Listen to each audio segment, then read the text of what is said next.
Facebook live में आप लोगों का स्वागत है। आज हम लोगों ने बातचीत का विषय रखा है भीड़ का फासिज्म, यानी व्यक्ति भीड़ का हिस्सा कैसे बनता है।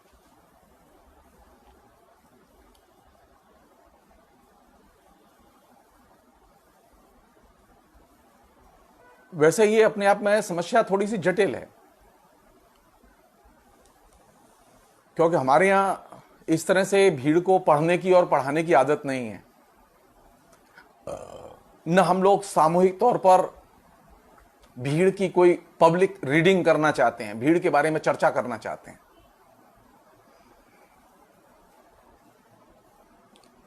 लेकिन सच तो है,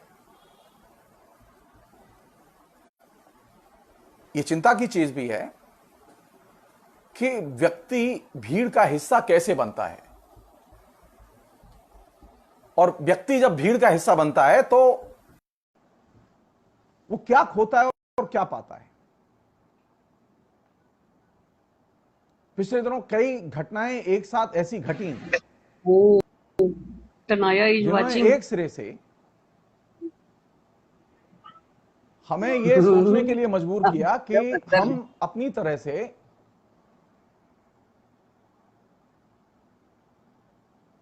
जो कुछ घट रहा है उसे आंख बंद करके माने।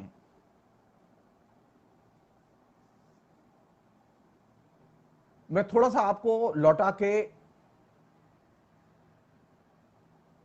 2014 में जब इलेक्शन चल रहे थे उसकी पृष्ठभूमि में ले जाना चाहता हूं। पीएम नरेंद्र मोदी ने जब इलेक्शन में हिस्सा लिया 2014 के, तो उस इलेक्शन में हिस्सा लेते हुए उन्होंने कुछ सपने आम जनता के बीच में पेश किए, आम जनता के मन में वे सपने पैदा किए। और वे सपने क्या थे? एक तरह से फैंटेसी थी, और एक बहुत ही शानदार फैंटेसी थी। ऐसी फैंटेसी जो कि देखने में, सुनने में बहुत ही आकर्षक लगे, बिल्कुल एकदम फिल्मी पर्दे की तरह। उस फैंटेसी का जीवन की वास्तविकता से, राजनीति की वास्तविकता से कोई संबंध नहीं था। और जो फैंटेसी पैदा की गई, उस फैंटेसी में 5 चीजें प्रमुख थीं। अभी हिंदुस्तान उस फैंटेसी से बाहर नहीं निकला है। जब हम नरेंद्र मोदी के बारे में और नरेंद्र मोदी के द्वारा रची गई फैंटेसी के बारे में बात कर रहे हैं, तो हम ये चीज ध्यान रखें कि नरेंद्र मोदी ने जो फैंटेसी रची थी, फैंटेसी का एक हिस्सा वह है जो कि आपके आंखों के सामने रोज घटता रहता है, और दूसरा हिस्सा वह है जो आपके अंदर घटता रहता है।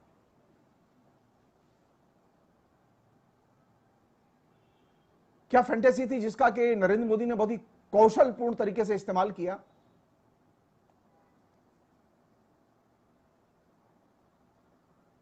और कौन सी ऐसी चीज थी जिस पर के कायदे से हमें ध्यान देना चाहिए और उसके प्रति हमारा एक आलोचनात्मक रवैया होना चाहिए, दृष्टिकोण होना चाहिए?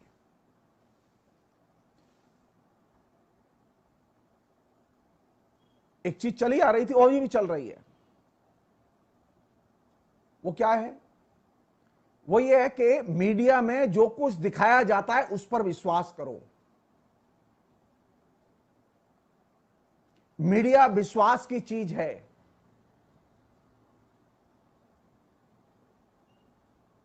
साधारण आदमी को यह बात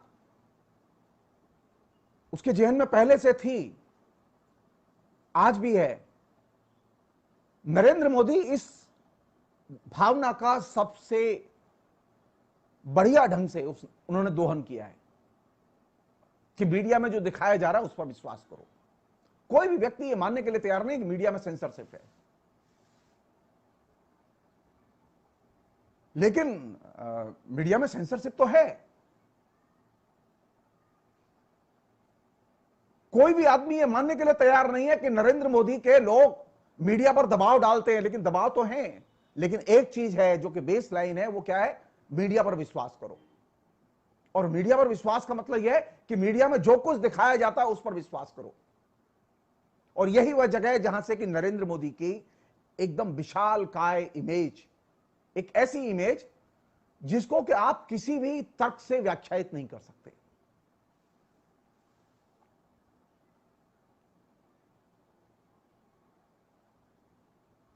तो पहला सवाल तो अपने आप से यही करें कि मीडिया में जो कुछ दिखाया जाता है, मीडिया में जो कुछ छपता है, क्या वो सब कुछ विश्वसनीय होता है?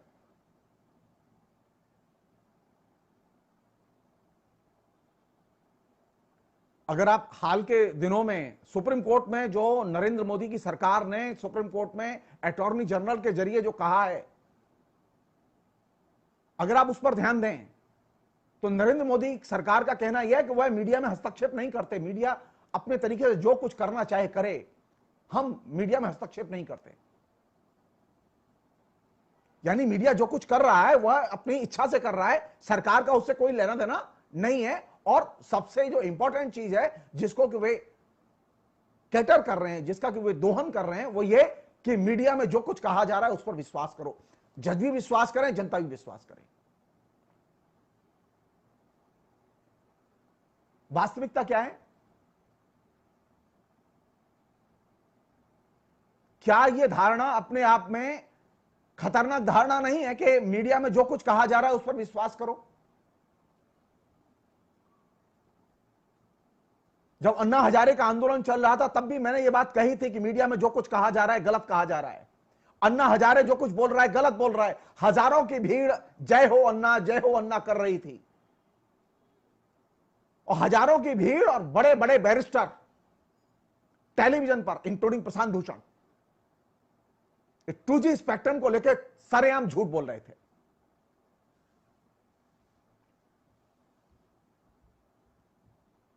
आप मेरी उस समय की फेसबुक पर लिखी गई पोस्ट उठाकर देखें। मैंने केजरीवाल एंड कंपनी, प्रशांत भूषण, अन्ना हजारे, इन सारे के सारे गैंग को उस समय भी एक्सपोज किया था और कहा था कि मीडिया जो कुछ कह रहा है वह सच नहीं कह रहा है, मीडिया जो कुछ कह रहा है वह विश्वसनीय नहीं है, उस पर अविश्वास भी करो, उसको आलोचनात्मक ढंग से देखो। लेकिन आप लोगों ने यह बात नहीं मानी। आपने यह माना कि मीडिया जो कुछ कह रहा है सही कह रहा है, अन्ना जो कुछ कह रहा है सही कह रहा है। ठीक इसी चीज को नरेंद्र मोदी ने अपने चुनाव के प्रचार का मूलाधार बनाया और आज तक वो मूलाधार बना हुआ है। रिजल्ट क्या है हमारे सामने? सच क्या है? जिस 2G स्पेक्ट्रम को लेकर सबसे ज्यादा मीडिया ने झूठ बोला, सबसे ज्यादा झूठी कहानियां गढ़ी, वो चाहे प्रिंट मीडिया हो चाहे इलेक्ट्रॉनिक मीडिया हो, 2G स्पेक्ट्रम को लेकर सबसे ज्यादा झूठी कहानियां उन अखबारों ने भी गढ़ी जिनको क्या आप सबसे विश्वसनीय अखबार मानते हैं। मेरा इशारा इंडियन एक्सप्रेस और हिंदू की तरफ है। 2G स्पेक्ट्रम को लेकर सबसे अधिक झूठ उस टेलीविजन ने भी बोला जिसको कि आप अभी सबसे ज्यादा विश्वसनीय मानते हैं, जिसे हम NDTV कहते हैं। तो बेस लाइन यह है कि मीडिया जो कहता है उस पर विश्वास करो। यह बेस लाइन अपने आप में बहुत खतरनाक बेस लाइन है। मीडिया जो कुछ कहता है उसके बारे में सवाल करो, उस पर क्वेश्चन मार्क लगाओ। मेरे घर में एक छोटी सी बच्ची है, आप विश्वास करेंगे वो बच्ची बाबा रामदेव जो कुछ कहता है उसे अक्षरशः मानती है और पालन करती है।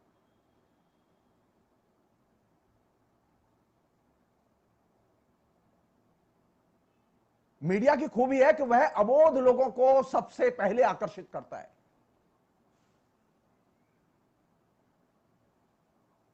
जबकि हम सब लोग जानते हैं कि बाबा रामदेव तमाम किस्म की इरेशनल बातें योगासन के नाम पर करते रहते हैं, और यह सिलसिला एक दिन का नहीं है, यह लंबे समय से चल रहा है। सो मीडिया जो कुछ कहता है उस पर विश्वास करो। इसको सबसे पहले इकोनॉमिकली और पॉलिटिकली कैश किसने किया? बाबा रामदेव और अन्ना हजारे ने, अरविंद केजरीवाल ने, और उसके बाद में पॉलिटिकली कैश किया नरेंद्र मोदी ने। तो मैं आप लोगों से पहली विनम्र प्रार्थना ये करना चाहता हूं कि मीडिया जो कुछ कहता है उस पर अविश्वास करो, उस पर सवाल करो।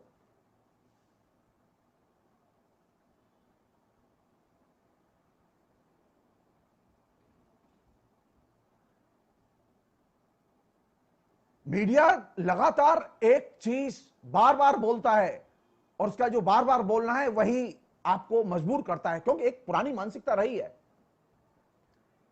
कि अखबार में जो छपता है सच छपता है, सच के अलावा कुछ नहीं छपता। ये प्रिंट टेक्नोलॉजी के जमाने की धारणा रही है। प्रिंट टेक्नोलॉजी से हम इलेक्ट्रॉनिक मीडिया में जब आए तो ये धारणा चली आई सीधे सीधे, और अभी तो वो सीधे सीधे साइबर में चली आई है। तो व्हाट्सएप यूनिवर्सिटी से जो मैसेज आ रहे हैं उस पर लोग विश्वास करते हैं।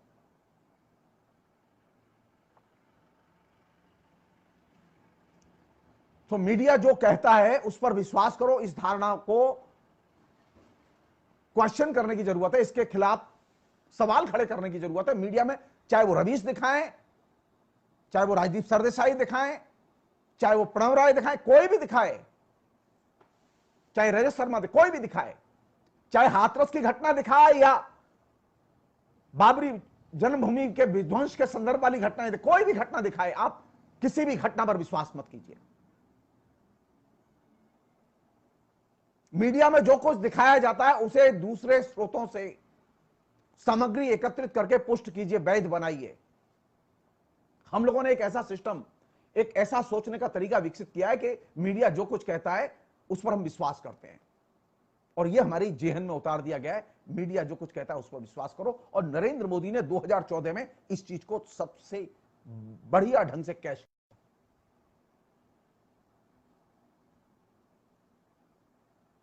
एक अन्य चीज और बहुत जरूरी चीज वो ये कि जब मीडिया जो कुछ कहता है उस पर विश्वास करो कि धारणा के दायरे में आप जाते हैं या मीडिया को देखते हैं। आप टेलीविजन जब देखते हैं तो आपकी क्या स्थिति होती है? आप एकदम रिलैक्स के मूड में देखते हैं, आप सवाल खड़े करने के मूड में नहीं देखते, वो चाहे जो भी बोले। सबसे क्रिटिकल बोलने वालों में मीडिया में अभी रवीश कुमार हैं, और निश्चित तौर पर उसके प्रोग्राम बहुत शानदार होते हैं, इसमें कोई दो राय नहीं। लेकिन रवीश कुमार के प्रोग्राम को भी आप क्वेश्चन के दायरे में लाएं, सवाल करें उसके बारे में भी।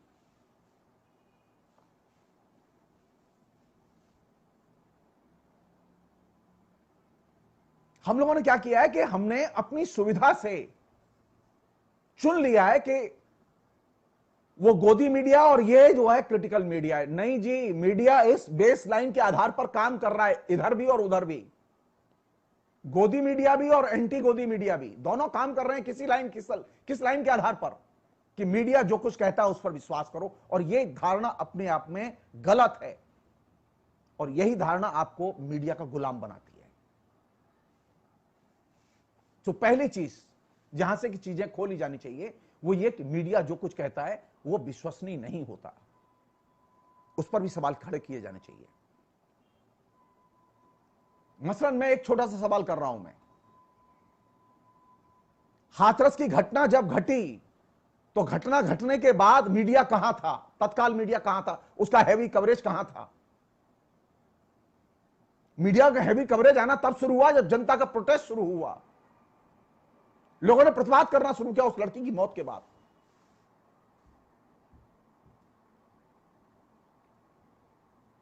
तो कौन सी चुनौती है हमारे सामने?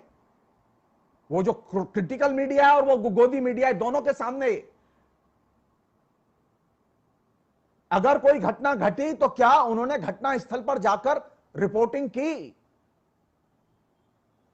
जिस समय रियल टाइम में घटना घटी थी और उन्हें खबर मिली, क्या वो तत्काल घटना स्थल पर गए और रिपोर्टिंग की? क्या उसके फुटेज हैं उनके पास?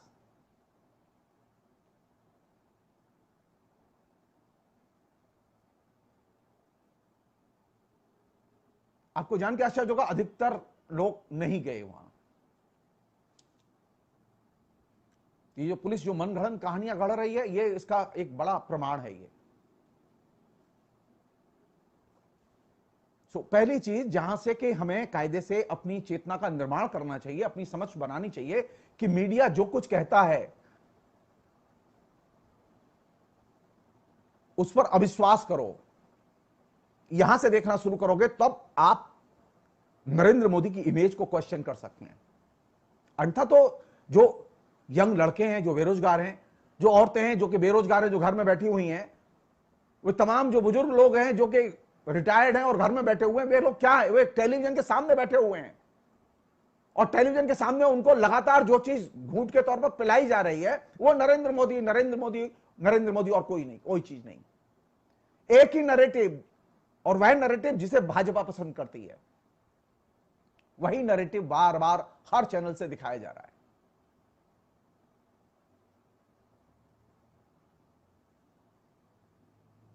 तो जब तक आप इस बुनियादी धारणा को क्वेश्चन नहीं करते कि मीडिया जो कुछ दिखाता है वह विश्वास योग्य नहीं होता, आप उसको अभी तक विश्वास योग्य मानते रहे हैं और इसी आधार पर आपने नरेंद्र मोदी को चुना। इसी के आधार पर नरेंद्र मोदी ने जो सपने आपके बीच में प्रसारित किए, आपके जेहन में उतारे, क्या सपने थे नरेंद्र मोदी ने जो आपके जेहन में उतारे? वो सपना यह था कि अब तक जो भारत रहा है ना, वो जो अभी पिछले 5-6 साल में जो नरेंद्र मोदी ने खेल किया है, आपको लगेगा भारत में टेक्नोलॉजी नाम की कोई चीज ही नहीं होती थी। नरेंद्र मोदी के आने के बाद में एक तरह से टेक्नोलॉजिकल रेवोल्यूशन हुआ है। नरेंद्र मोदी कोई भी काम बिना ऐप के नहीं करते, नरेंद्र मोदी की सरकार कोई भी एक्शन बिना ऐप के नहीं करती। वो प्रेस रिलीज जारी नहीं करते, अब प्रेस रिलीज के साथ साथ ऐप जारी करते हैं कि अब आपको कोई भी काम करना है तो ऐप के जरिए करिए। मसलन अगर आपकी गाड़ी का पोल्यूशन का टाइम खत्म हो गया और आपको पोल्यूशन भरवाना है, उसका पोल्यूशन का सर्टिफिकेट लेना है, तो अब आप ट्रांसपोर्ट डिपार्टमेंट के दफ्तर में चक्कर काटिए। पहले यह था, अभी 1 तारीख के पहले तक, कि जिसके पास गाड़ी थी वो जाता था सीधे अपना पोल्यूशन चेक कराता था पेट्रोल पंप से और चला आता था। अब हर एक आदमी लाइन लगाए हुए, और एक नया भी और धंधा शुरू हो गया है, डिजिटल नंबरिंग।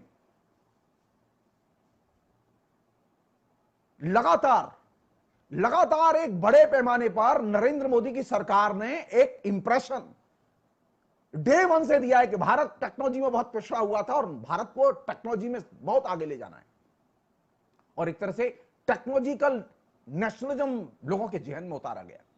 और टेक्नोलॉजिकल नेशनलिज्म के एक पैकेज के तौर पर लगातार ऐप की वर्षा, आपको हर मिनिस्ट्री का ऐप, हर मिनिस्ट्री के ऐप के जरिए आपके पास में मैसेज, प्रधानमंत्री का ऐप, दुनिया भर की हर योजना का अलग अलग ऐप। भारत में क्या इंफॉर्मेशन टेक्नोलॉजी नहीं थी क्या? और दूसरे कोई प्रधानमंत्री नहीं थे ऐसे जो कि कम्युनिकेट करते हो? पहले होता था, एक सामान्य सी प्रेस रिलीज निकलती थी, उसकी अखबारों में ज्यादा चर्चा होती थी, विज्ञापन निकल जाते थे कि चलो भाई आपको पोल्यूशन चेक कराना है तो आपको ये नियम पालन करने होंगे। लेकिन अभी नहीं, अभी आप ऐप के जरिए जाइए और ऐप के जरिए पहले आप टाइम लीजिए, पैसा जमा कीजिए, फिर जाके अफसर से मिलिए और फिर जाके आप अपना नया जो नंबर की जो प्रणाली है वो नया नंबर लीजिए।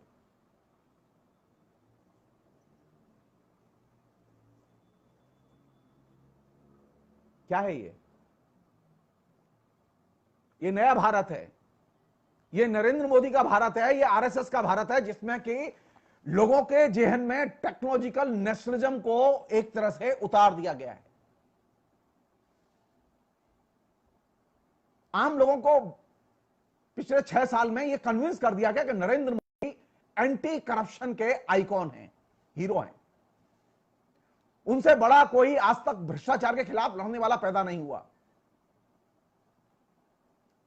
आम जनता के जेहन में ये जो एक खास तरह का हीरोइक भाव, नरेंद्र मोदी की फर्स्ट डे कैंपेन, जिस दिन से वो पीएम की रेस में और एक एमपी के कैंडिडेट के तौर पर और एक स्टार कैंपेनर के तौर पर उतरे, और तब से लेकर आज तक क्या विशेषता है नरेंद्र मोदी की? नरेंद्र मोदी साधारण लोगों जैसे कपड़े नहीं पहनते। नरेंद्र मोदी के कपड़े स्पेशल होते हैं और डिजाइनर के द्वारा तैयार किए गए कपड़े हैं, वे साधारण कपड़े नहीं हैं। नरेंद्र मोदी ने ये जो गुण सीखा, वो गुण किसका है? हिटलर की एक किताब है मिन्स कॉम्फ। मिन्स कॉम्फ में हिटलर एक बात पर बार बार जोर देता है कि नेता कैसा होना चाहिए, हीरो कैसा होना चाहिए। हीरो ऐसा होना चाहिए जिसके के विशेष किस्म के वस्त्र हों, वह आम लोगों से भिन्न किस्म के वस्त्र पहने। हमारे बीच में अभी दो ही नेता हैं जो कि विशेष किस्म के वस्त्र पहनते हैं, एक नरेंद्र मोदी और एक यूपी के मुख्यमंत्री। साधारण नागरिक जो वस्त्र पहनता है वे वस्त्र नहीं पहनते। नरेंद्र मोदी के आने के पहले तक जितने भी प्रधानमंत्री, राष्ट्रपति जो भी हुए हैं, और खासतौर पर प्रधानमंत्री हुए हैं, वे वही ड्रेस पहनते थे जो कि साधारण लोग जिस तरह की ड्रेस पहनते हैं। लेकिन नरेंद्र मोदी साधारण लोगों की ड्रेस नहीं पहनते, बल्कि नरेंद्र मोदी एक दिन में कम से कम 15 तरह की ड्रेस बदलते हैं। तो विशिष्ट ड्रेस जो साधारण लोगों की ड्रेस नहीं होगी, ये विशिष्ट ड्रेस की धारणा एक्चुअल में सबसे पहले पॉलिटिक्स में इंट्रोड्यूस की हिटलर ने अपनी किताब के जरिए।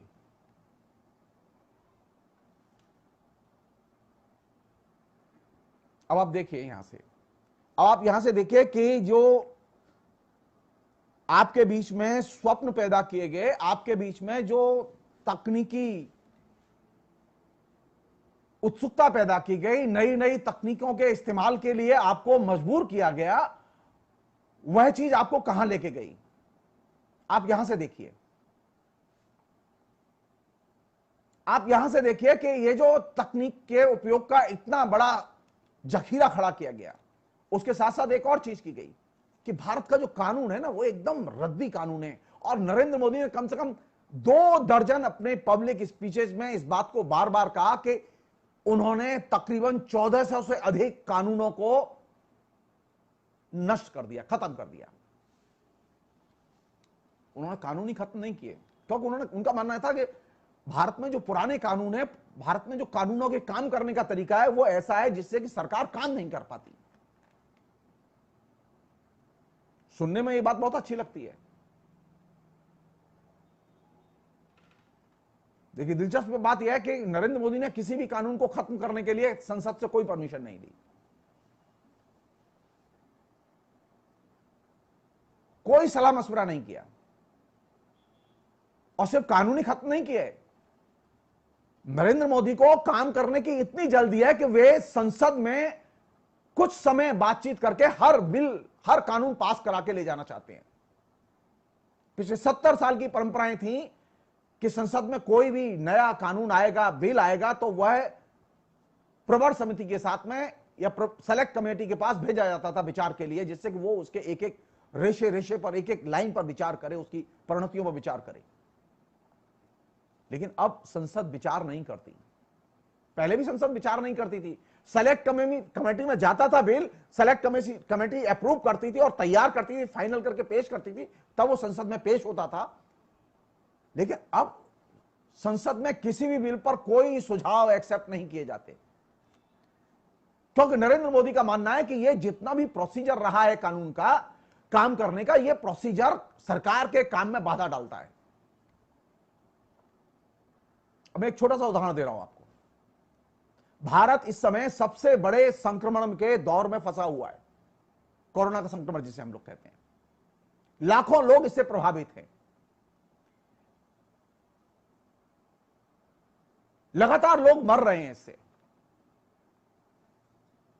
आप जस्ट देखिए इस बात को कि नरेंद्र मोदी ने एज ए प्रधानमंत्री, नरेंद्र मोदी के वित्त मंत्री ने एज ए वित्त मंत्री कोरोना पीरियड में जितनी घोषणाएं की थी, उनमें से कोई घोषणा पार्लियामेंट में जाके की? नरेंद्र मोदी की जितनी भी घोषणाएं वे पार्लियामेंट के बाहर हैं, पार्लियामेंट के अंदर नहीं है। पार्लियामेंट के अंदर की गई घोषणाएं वे जवाबदेही का हिस्सा बनती हैं। कौन सी ऐसी चीज है जो कि नरेंद्र मोदी को हर घोषणा पार्लियामेंट में के बाहर करने के लिए मजबूर करती है? पिछले 6 साल में नरेंद्र मोदी ने एक भी घोषणा नहीं की जो कि पार्लियामेंट के अंदर की हो।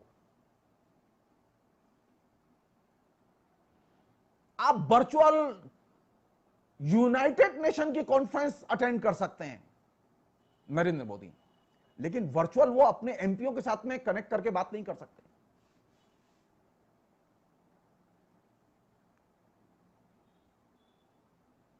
नरेंद्र मोदी की ब्यूटी है कि वे वर्चुअली अपने चीफ मिनिस्टर्स के साथ में बात कर सकते हैं, लेकिन अपने चीफ मिनिस्टर्स की किसी भी राय को एक्सेप्ट नहीं करते, किसी भी सुझाव को एक्सेप्ट नहीं करते।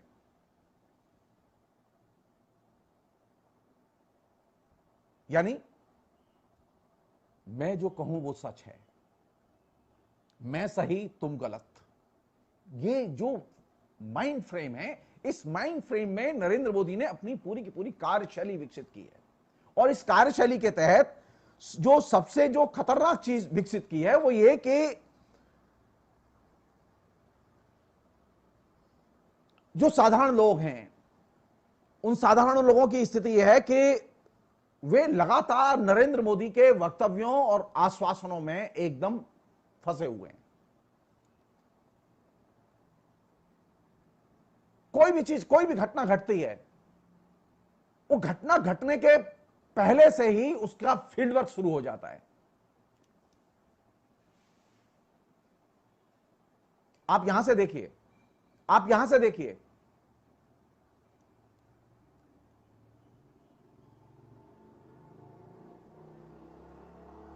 हाथरस में वो लड़की जिसके साथ रेप हुआ, उसकी अस्पताल में डेथ होती है, और अस्पताल में डेथ होने के बाद में जब लोग प्रतिवाद करते हैं तो बजाय इसके कि उसको जाना जाए, उसकी प्रॉब्लम्स को जाना जाए, उसके बारे में गंभीरता से कुछ सोचा जाए, उसके पहले ही फैब्रिकेटेड स्टोरियां धाधड़ धाधड़ धाधड़ आनी शुरू हो जाती हैं।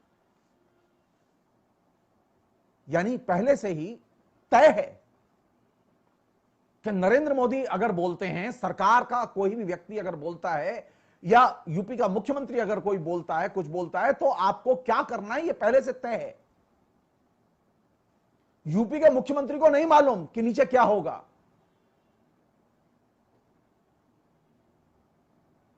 ब्लूप्रिंट कोई और बनाता है और वह सीधे हाथ में दे दिया जाता है प्रचार के जरिए।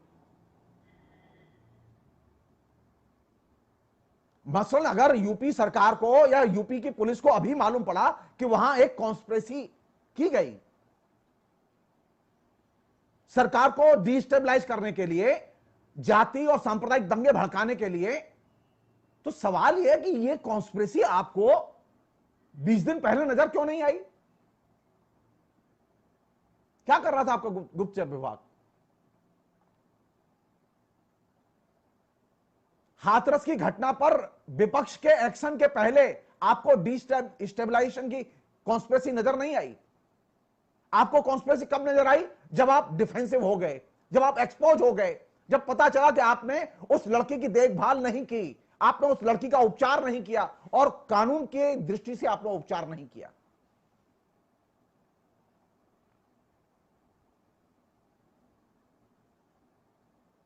कहने का मेरा मतलब यह कि नरेंद्र मोदी के पास में, नरेंद्र मोदी या बीजेपी के किसी भी मंत्री या मुख्यमंत्री के पास में उसके बोलने के साथ साथ एक पूरा का पूरा एस्टेब्लिशमेंट है, जिसे हम लोग साइबर सेल कहते हैं। हर राज्य में साइबर सेल हैं बीजेपी के, और केंद्र में भी कई साइबर सेल हैं, और ये साइबर सेल में तकरीबन 30,000 से ज्यादा लड़के लड़कियां काम करते हैं, और इनका काम यह है फैब्रिकेटेड स्टोरियां तैयार करना। इनका काम यह है कि व्यक्ति को भीड़ में तब्दील करना। और वो कैसे करते हैं ये काम? वो बड़े इंटेलिजेंटली ये काम करते हैं। मसलन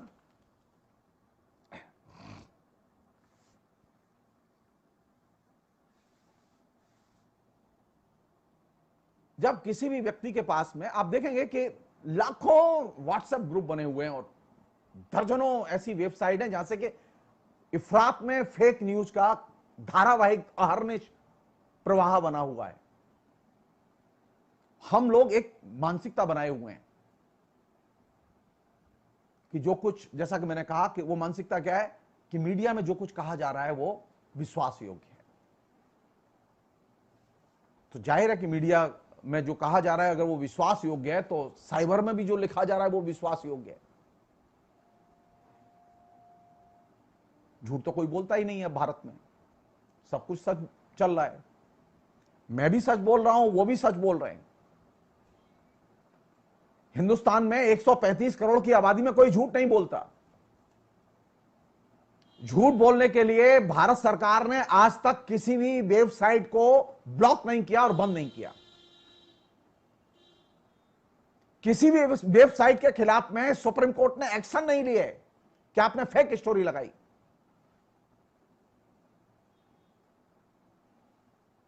क्यों? कानून नहीं है अभी, कानून तो है।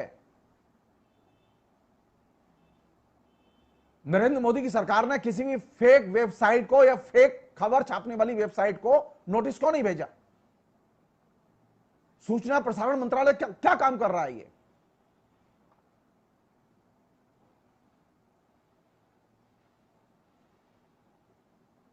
तो ये सबसे बड़ी चुनौती है कि आप लगातार लोगों के बीच में फेक न्यूज जाने दीजिए, धारावाहिक तौर पर जाने दीजिए। अब साधारण आदमी सच और झूठ का फर्क करना भूल गया है। अखबार में जो छप रहा है और जो साइबर में वेबसाइट पर छप रहा है, इनमें सच क्या है झूठ क्या है आप फर्क नहीं कर सकते।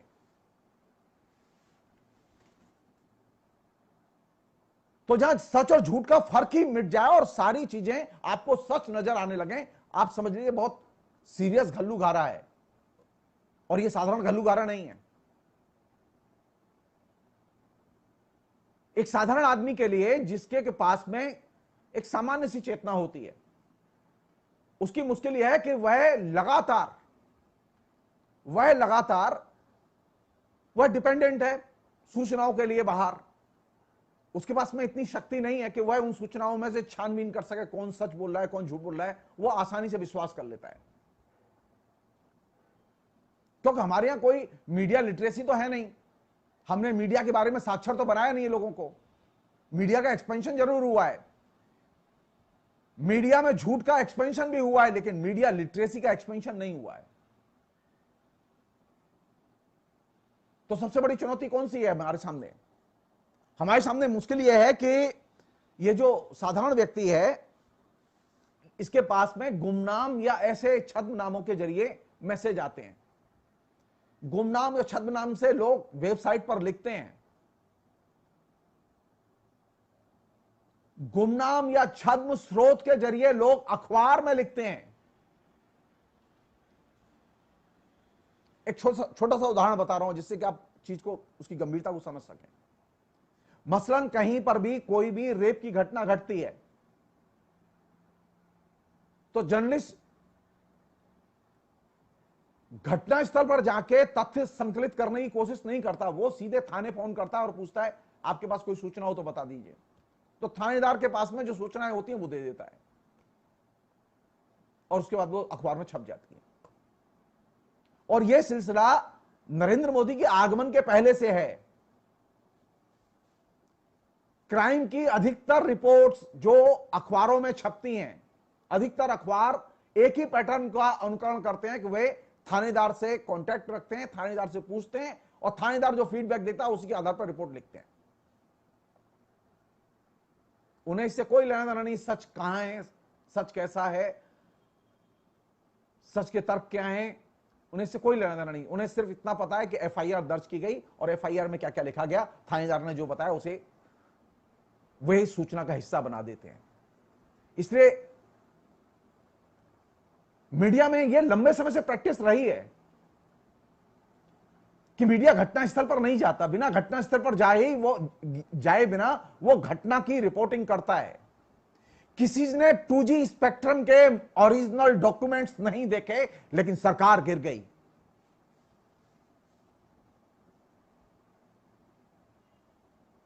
और जिस सीएजी की रिपोर्ट्स के बारे में 2G स्पेक्ट्रम को आधार बनाएगा, उस सीएजी की रिपोर्ट वो फेक अनुमानों के आधार पर बनी हुई थी। वो इस 2G स्पेक्ट्रम के पूरे पिरामिड को खड़ा करने में, पूरे कैंपेन को खड़ा करने में हर अखबार और हर मीडिया शामिल था।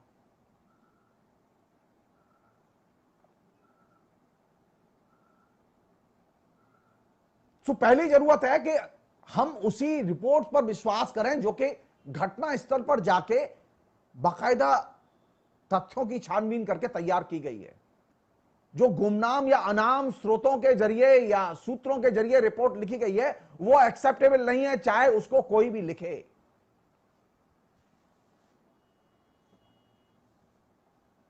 लेकिन हमने एक पैटर्न बना लिया है, तो मीडिया में जो छपता है उस पर हमें विश्वास करना है, तो वहां जो छप रहा है। अब आप सोचिए कौन अखबार सबसे ज्यादा जनप्रिय है। हिंदी में सबसे जनप्रिय अखबार है जागरण, जो कि झूठ का एकदम पुलिंदा है, पूरा का पूरा अखबार।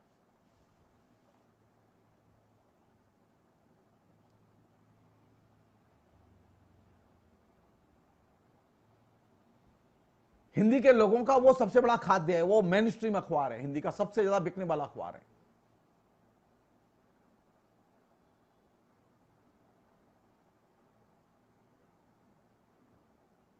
जरूरत किस बात की है? अखबार में छपे हुए विश्वास करने की या अखबार में छपे हुए पर अविश्वास करने की? हम अखबार को तो छापने से रोक नहीं सकते, लेकिन अविश्वास तो कर सकते हैं। हमने एक ऐसी मनोदशा बनाई है कि अखबार में जो छपा है वो सच होगा। अखबार में या मीडिया में छपा होता है या मीडिया जिसे प्रसारित करता है वो अविश्वसनीय भी होता है। तो मीडिया के जरिए, विभिन्न स्रोतों के जरिए जो सामग्री, मसलन अब ये जो हाथरस में घटना घटी, हाथरस में घटना घटी, तो अब जाहिर है ठाकुर क्राइसिस में है, क्योंकि संयोग की बात है कि वो लड़के ठाकुर जाति से आते हैं। अब वो ठाकुर की बजाय हो सकता है क्षत्रिय भी होते, या तो क्षत्रिय संकट में होते, वो ब्राह्मण होते तो ब्राह्मण संकट में थे, कुछ दिन पहले ब्राह्मण संकट में थे जब एक माफिया का मर्डर किया जा रहा था। तो गुमनाम और अनाम स्रोतों से जब आपके पास में सामग्री आती है और वह सामग्री आप शेयर करते हैं, मैं आमतौर पर फेसबुक पर कोई भी ऐसी पोस्ट शेयर नहीं करता जिसे मैं जानता नहीं हूं। या तो मैं उस व्यक्ति को जानता हूं जिसने पोस्ट लिखी है, या मैं उस स्रोत के बारे में विश्वस्त हूं जिसने लिखी है।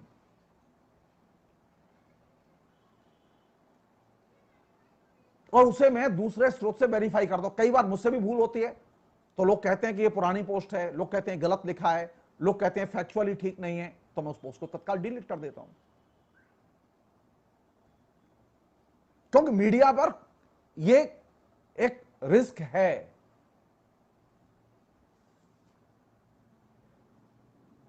मीडिया पर सबसे पहली शर्त यह है कि आप अविश्वास करें, पढ़ें और अविश्वास करें। विश्वास करके आप मीडिया पर चलेंगे तो आप निश्चित तौर पर किसी तानाशाह की गोदी में बैठे होंगे। चाहे आप डेली इंडियन एक्सप्रेस अखबार पढ़ते हो, इंडियन एक्सप्रेस अखबार ही था ना जिसने 2G स्पेक्ट्रम का सबसे ज्यादा कवरेज दिया था, और आज इंडियन एक्सप्रेस अखबार ही है जो सबसे क्रिटिकल अखबार है। आज से नहीं, पहले से है।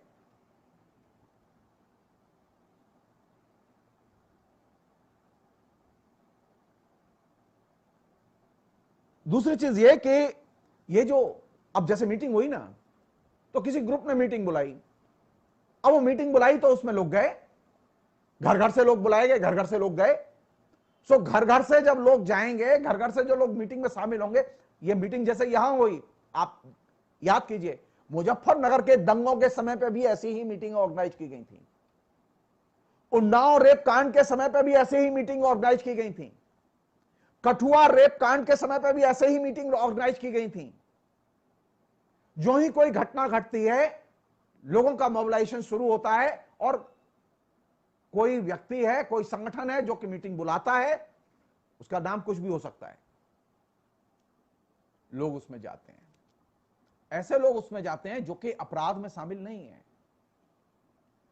ऐसे लोग उस मीटिंग को अटेंड करते हैं जिनको कि अपराध के बारे में न्यूनतम जानकारी नहीं है। और यही वह जगह है जहां से कि जब आप ऐसी किसी मीटिंग या गोष्ठी में जाते हैं, समूह की मीटिंग में शामिल होते हैं, वो चाहे खाप पंचायत हो, चाहे वो इस तरह की पंचायतें हो, खाप पंचायत भी ये काम करती नहीं है। तो इस तरह की मीटिंग में जब व्यक्ति शामिल होता है तो सबसे पहली चीज जो घटती है वो ये कि व्यक्ति के व्यक्तित्व की या उसकी व्यक्ति की विदाई हो जाती है। अब वहां व्यक्ति सिर्फ व्यक्ति नहीं रहता,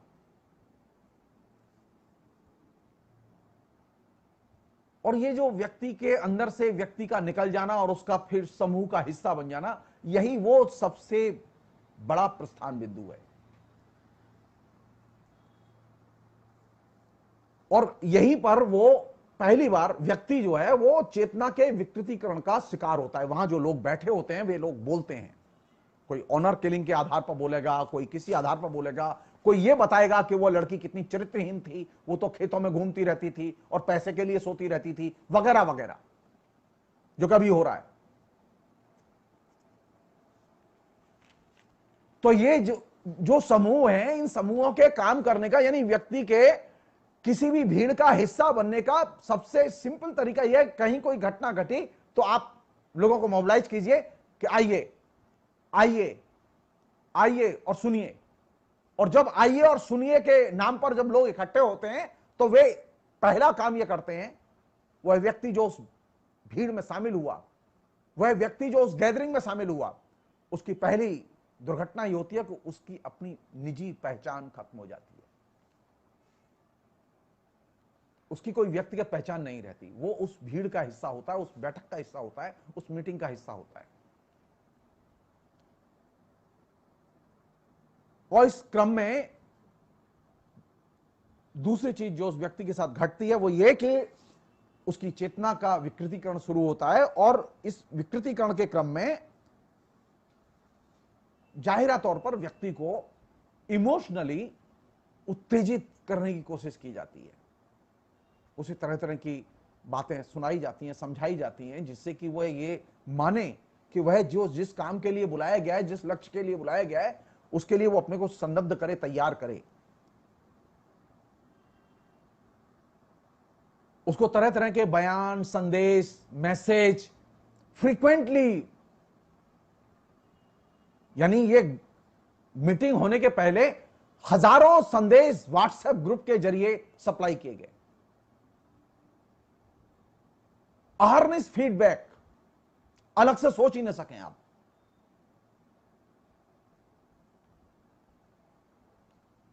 तो जिस समय व्यक्ति भीड़ का हिस्सा बनता है तो पहला काम यह होता है कि उसकी अपनी पहचान चली जाती है, उसकी अपनी व्यक्ति की निजी पहचान चली जाती है। और दूसरी घटना यह घटती है उसके साथ में कि उसकी चेतना का विकृतीकरण शुरू होता है और वो अब विभिन्न किस्म के संदेशों जो कि फेक हैं, आर्टिफिशियल हैं, झूठे हैं,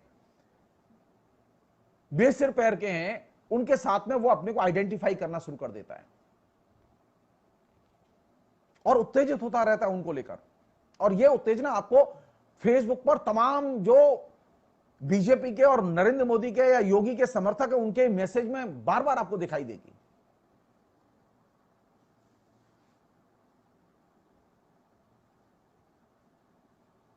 और लगातार एक ऐसी स्थिति पैदा की जाती है जो कि किसी के भी कंट्रोल में नहीं है। मसलन अब स्थितियां ये हैं कि अगर आप हाथरस में उस पीड़िता के गांव में जाएं तो आपको उस पीड़िता के गांव में कोई भी व्यक्ति नहीं मिलेगा ऐसा जो ये कह सके इस लड़की के साथ में अन्याय हुआ है, क्योंकि सारे गांव को भीड़ का हिस्सा बना दिया गया। कल तक गांव भीड़ का हिस्सा नहीं था, लेकिन आज वह गांव भीड़ का हिस्सा बना दिया गया है। अब वे कलेक्टिवली एक ही चीज सोचते हैं, जो उनको व्हाट्सएप ग्रुप से मैसेज आते हैं, जो उनको बाकायदा कहा जा रहा है, वही वह चीज सोचते हैं। वे न्याय अन्याय के बारे में नहीं सोच रहे। कानून का उल्लंघन हुआ है, वह लड़की मर गई है, यह अन्याय हुआ है, उसकी हत्या हो गई है, यह बात वो नहीं सोच रहे।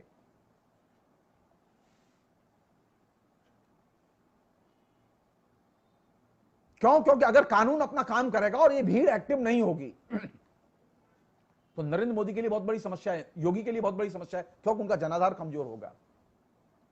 बीजेपी का जनाधार कमजोर होगा। बीजेपी का जनाधार इंटैक्ट बना रहे, इसके लिए जरूरी है कि लोगों को भीड़ में गोल बंद करो, लोगों की चेतना का विकृतीकरण करो, जिससे कि कोई भी कितनी भी बड़ी घटना घट जाए लेकिन हमारा वोट बैंक कम नहीं होना चाहिए, हमारे समर्थक कम नहीं होने चाहिए। नोटबंदी जैसा अपराध हुआ लेकिन नरेंद्र मोदी के वोट कम नहीं हुए।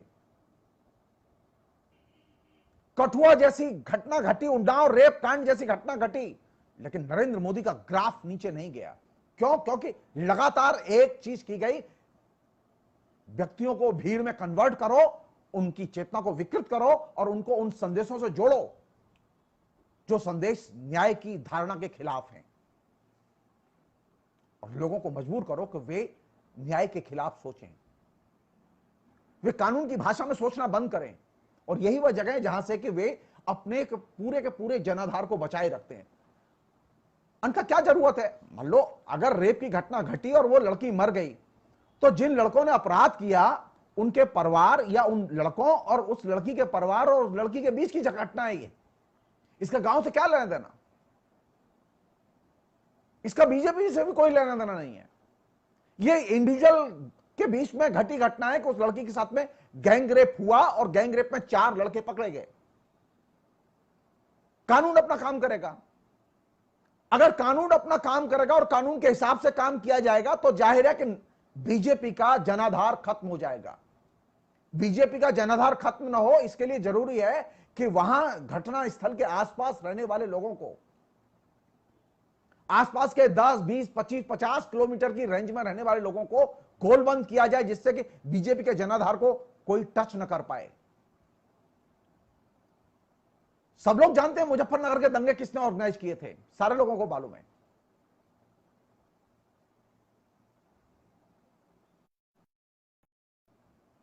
अगर दंगे ऑर्गेनाइज नहीं किए थे और दंगे में सब लोग निर्दोष थे जो फंसा दिए गए थे, तो योगी की सरकार ने केस वापस क्यों ले लिए?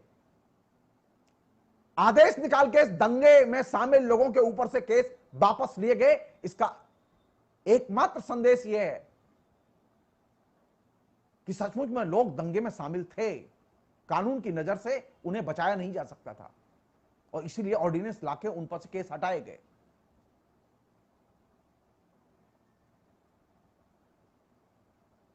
अर्थात केस चलते हैं, देखते हैं हम लोग, कानून अपना निर्णय लेता, लेकिन कानून अपना काम करे इसके पहले ही भीड़ अपना काम शुरू कर देती है। यानी एक तरह से कानून बनाम भीड़ का तंत्र, और इसका कंट्राडिक्शन हमारे सामने आता है। कानून तब काम अच्छे ढंग से करता है जब पीसफुल एटमॉस्फेयर होता है और लोग कानून को काम करने दें।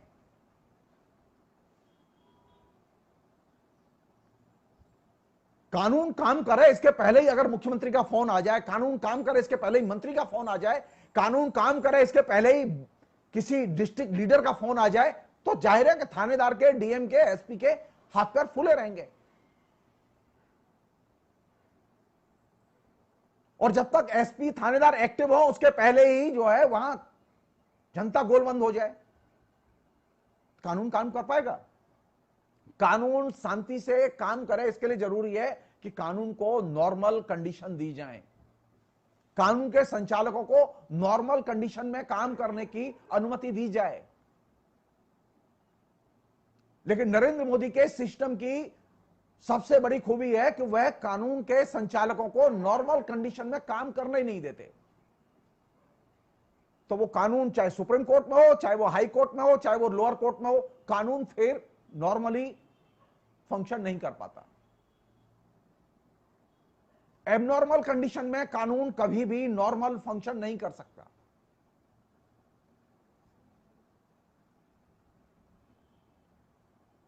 कौन गवाही देगा उस गांव में उस लड़की के साथ क्या हुआ?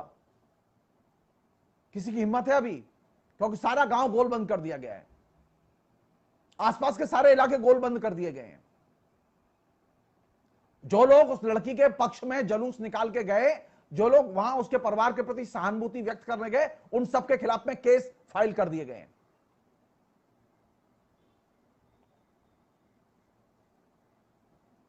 वो चाहे कांग्रेस के लोग हों, चाहे वो एसपी के लोग हों, चाहे वो और किसी दल के लोग हों। तो क्या मैसेज है कानून का? प्रशासन का क्या मैसेज है? प्रशासन का मैसेज यह है कि जो लोग बलात्कारियों के खिलाफ खड़े हुए हैं वे कानून की नजर में गुनहगार हैं, उनके खिलाफ केस करो।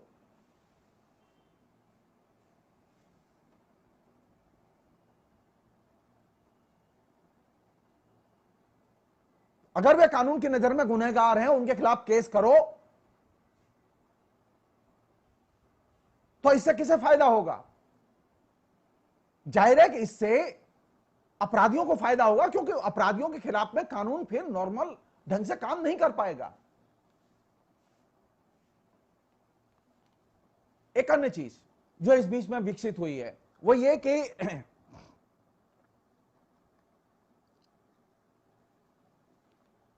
एक काम तो हो सकता था ना, जो कि नहीं होता। इस घटना को लेके जो उस इलाके में जो अहरनिश फीडबैक है, आप कश्मीर में शट डाउन कर सकते हैं सेंटर्स, पूरे के पूरे सेंटर्स शट डाउन कर सकते हैं, पूरा पूरा इंटरनेट शट डाउन कर सकते हैं।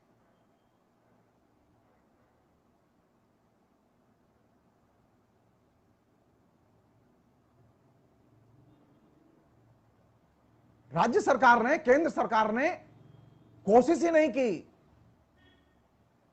कि हाथरस बलात्कार कांड को लेकर जो अफवाह फैलाई जा रही हैं, जो झूठ फैलाया जा रहा है, उसको रोका जाए। बल्कि बढ़ चढ़ के सरकार ने स्वयं अफवाह में भाग लिया। सरकार ने घोषणा की थी ना एसआईटी की। उत्तर प्रदेश सरकार ने वचन दिया था कि हम विशेष जांच दल के जरिए हम जांच कराएंगे इसकी। रातों रात ऐसी क्या घटना घटी कि वो विशेष जांच दल को छुट्टी दे दी गई और सीबीआई की जांच की घोषणा कर दी गई इतनी जल्दी? कोई तो चीज है ऐसी जो आपको जांच नहीं करने देती, और वो कौन सी चीज है? आपका स्थानीय प्रशासन और उसका निकम्मापन।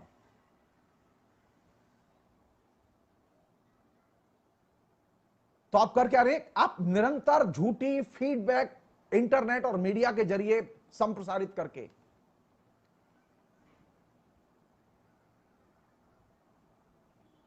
वहां रहने वाले लोगों को, उसके बाहर रहने वाले लोगों को लगातार आप भीड़ में शामिल कर रहे हैं, भीड़ के मैसेज में शामिल कर रहे हैं।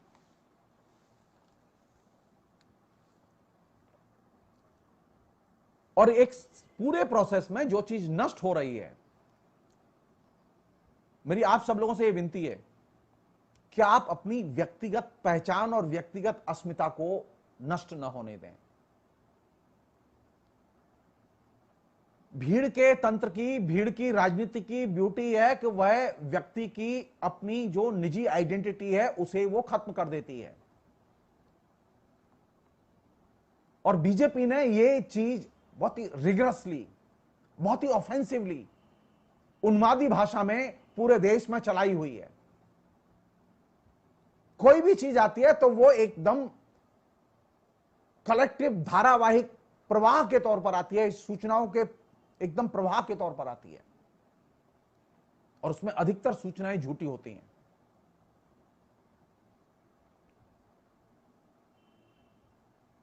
तो पहली चीज, आप अपनी व्यक्तिगत पहचान को भीड़ का हिस्सा न बनने दें। आप अपने फेसबुक पर, व्हाट्सएप पे और दूसरी जगहों पर आप उन मैसेज को शेयर न करें जो कि आप जिन्हें नहीं जानते, जिन संदेशों को आप वेरीफाई नहीं करते, वेरीफाई नहीं कर सकते।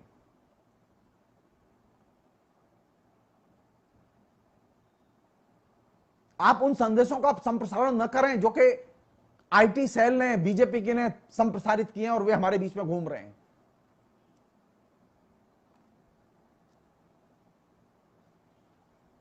चाहे वो जितने विश्वसनीय व्यक्ति के द्वारा दिए गए संदेश हों, प्रधानमंत्री से ज्यादा विश्वसनीय हिंदुस्तान में कोई नहीं है, लेकिन जब प्रधानमंत्री ही झूठ बोले तो किस पर विश्वास करेंगे आप? प्रधानमंत्री के एक नहीं, सैकड़ों भाषण इस बात के प्रमाण है कि प्रधानमंत्री ने लगातार झूठ बोला है। और आखिरी झूठ क्या है प्रधानमंत्री का? प्रधानमंत्री का आखिरी झूठ यह है कि हमारे देश की लद्दाख की सीमा पर चीन ने हमारे इलाके पर कब्जा नहीं किया हुआ है। यह सबसे बड़ा झूठ है।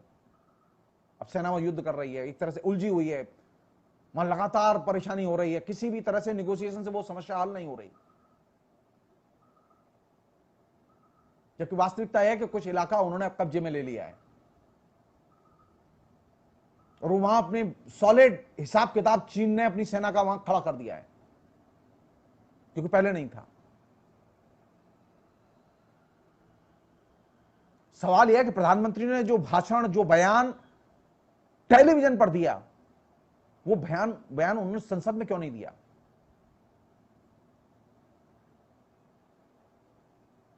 प्रधानमंत्री अपना कोई भी बयान संसद में नहीं देते जिससे कि वह स्क्रूटनी का हिस्सा न बने,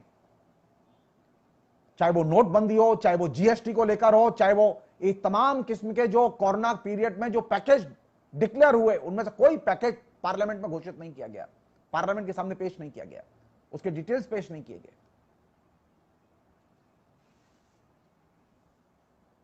तो प्रधानमंत्री ने अपने को जब स्क्रूटनी से बाहर कर लिया है, प्रधानमंत्री का मूल्यांकन नहीं हो सकता। और प्रधानमंत्री जो बोल रहे हैं उसमें अधिकतर झूठ होता है, तो वैसी स्थिति में आप विश्वास किस पर करेंगे? इसलिए मेरा कहना यह है कि आप अपनी व्यक्तिगत पहचान को बचाए रखें, और वे कोई भी मैसेज, वो चाहे अखबार में छपे हो, चाहे वो कोई व्यक्ति दे या कोई ग्रुप दे, मैसेज आप सर्कुलेट मत कीजिए। भीड़ के तंत्र का हिस्सा न बनने की पहली शर्त है कि आप मैसेज सर्कुलेशन से बचें, आप खुद मैसेज लिखें, ये कट पेस्ट की कल्चर से निकलें।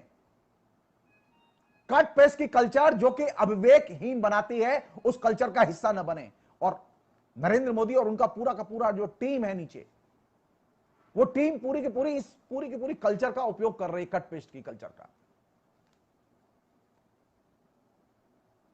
इसका सच्चाई से, वास्तविकता से, घटना से, किसी भी चीज से कोई संबंध नहीं है।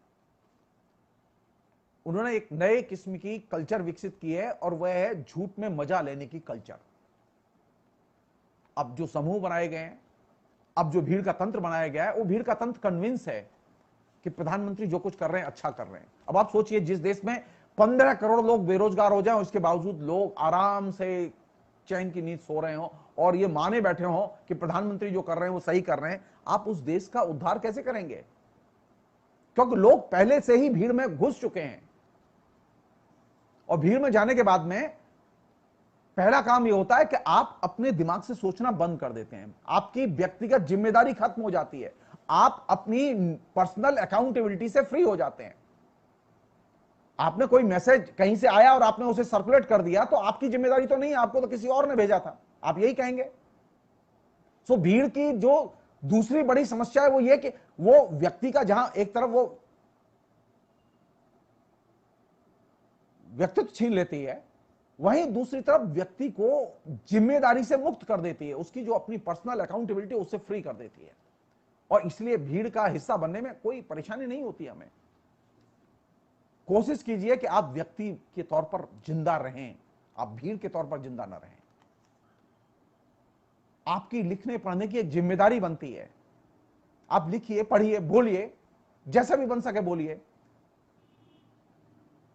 लेकिन आप भीड़ का हिस्सा मत बनिए। तीसरी और बहुत महत्वपूर्ण चीज वो ये कि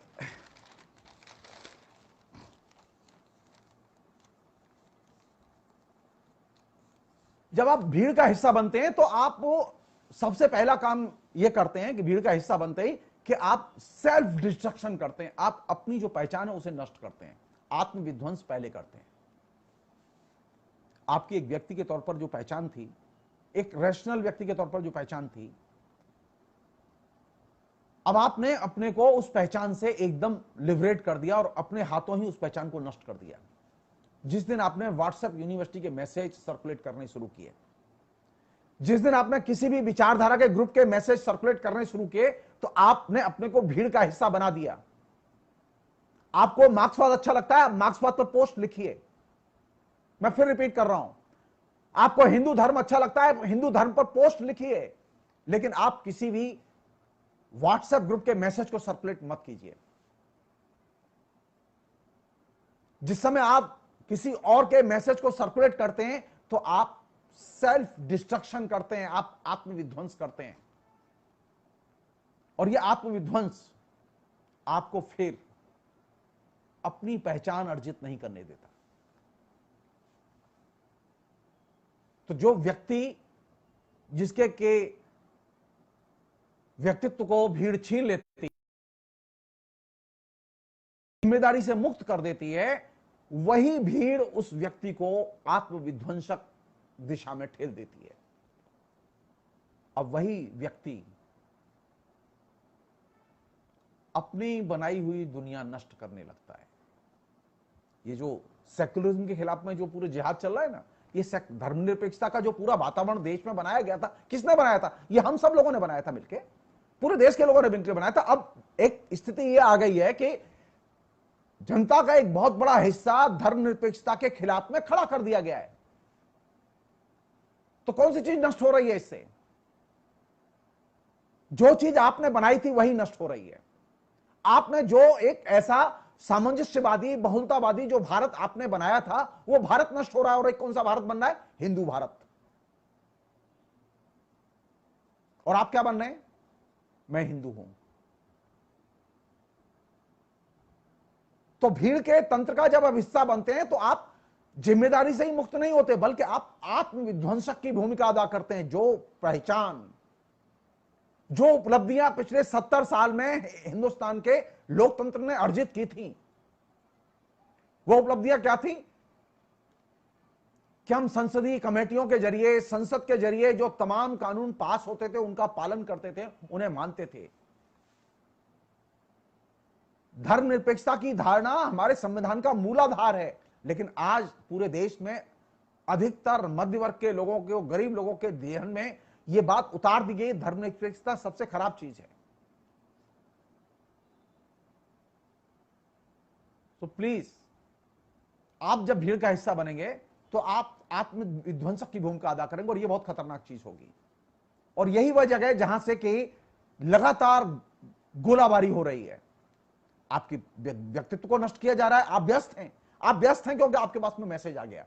सुबह ही उठे, आपके पास में 10 मैसेज पड़े थे साइबर सेल के, और आपने 10 मैसेज अपने मित्रों को सर्कुलेट कर दिए। आपने सोचा ही नहीं। दूसरी चीज जो घटती है वो ये कि जब आप मैसेज लेते हैं और मैसेज कट पेस्ट करते हैं या सीधे सर्कुलेट करते हैं, तो आप सोचते नहीं हैं।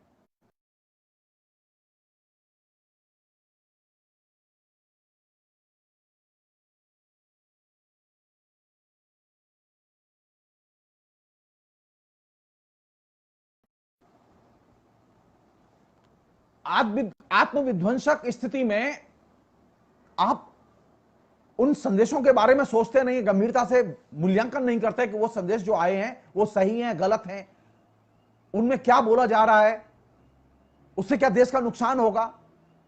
आप कभी इस पर सोचते नहीं है।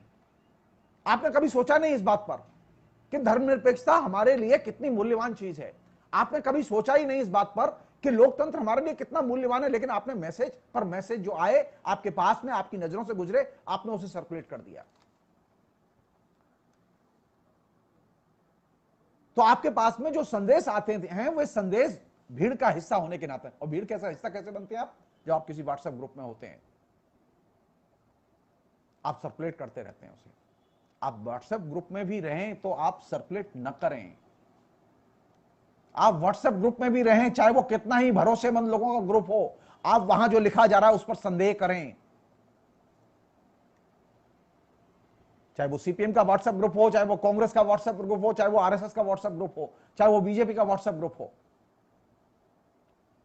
किसी भी पार्टी के व्हाट्सएप ग्रुप में रहते हुए भी आपकी यह जिम्मेदारी बनती है कि वहां जो लिखा जा रहा है उस पर आप संदेह करें, क्वेश्चन मार्क लगाएं, सोचें। अन्यथा आप भीड़ का हिस्सा बनेंगे।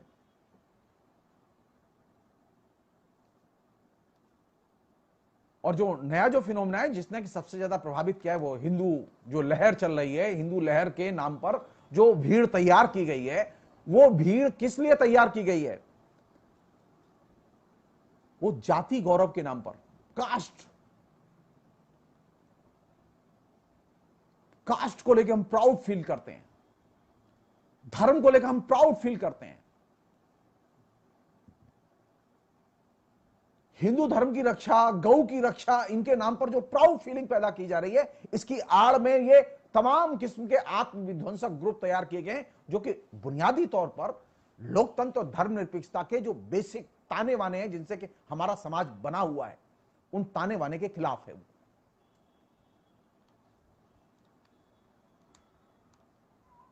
और इनकी जो भाषा होती है वो आमतौर पर उन्माद की भाषा होती है, वो रैशनल भाषा नहीं होती, इररेशनल भाषा होती है।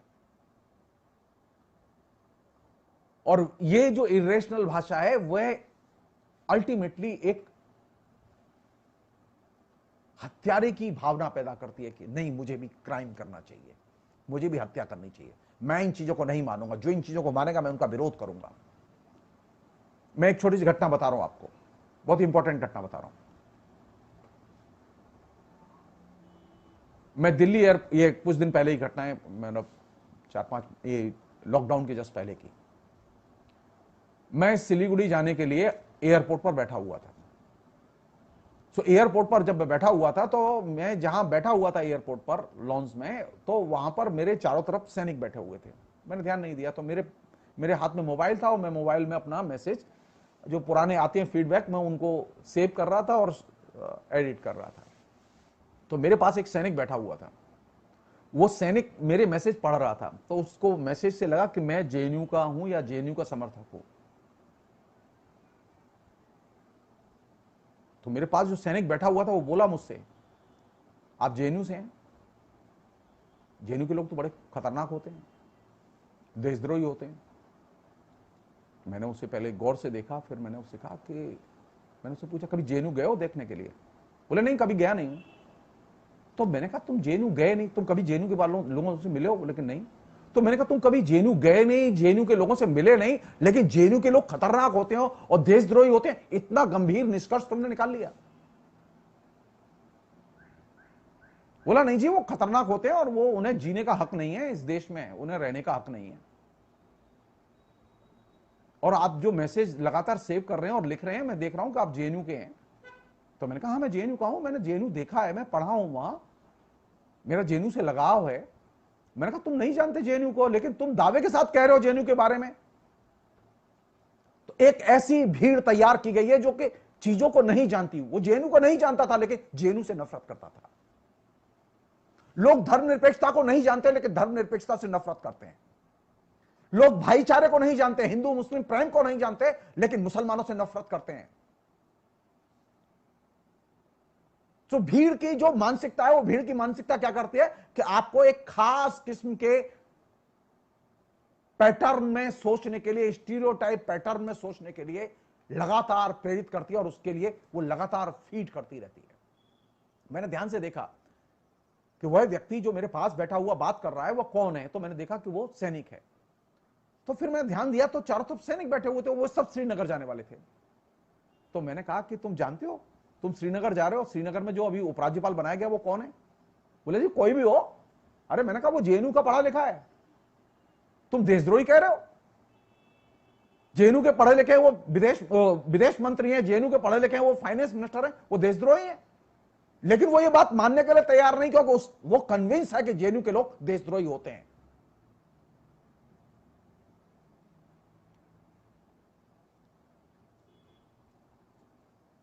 पहली चीज, भीड़ की राजनीति पहले एक फेक मुद्दा खड़ा करती है। जेएनयू राष्ट्रद्रोही है, यह एक फेक मसला था जिसे खड़ा किया गया और इसके आधार पर पूरे देश को जेएनयू के खिलाफ खड़ा किया गया। और ये टेस्ट केस था। सारे देश में लोगों के दिलो दिमाग को एक भीड़ के दिमाग में तब्दील कर दिया गया। सारी जातियों, भाषाओं, धर्म के मानने वालों को एक ही सांचे में, भीड़ के सांचे में कन्वर्ट कर दिया गया और सब लोग मानने के लिए मजबूर कर दिए गए कि जेएनयू देशद्रोही है।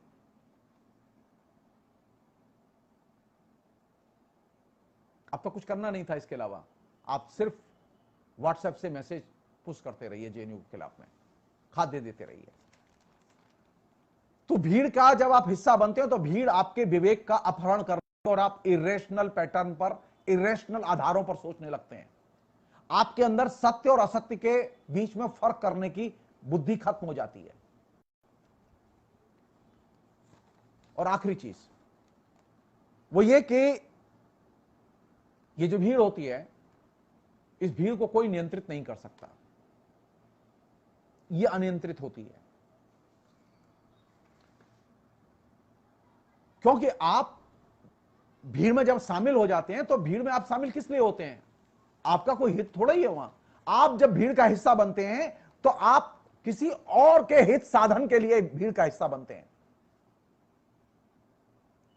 हाथरस में वह जो भीड़ इकट्ठी हुई थी घर पर, वो किसी बहाने इकट्ठी हुई हो,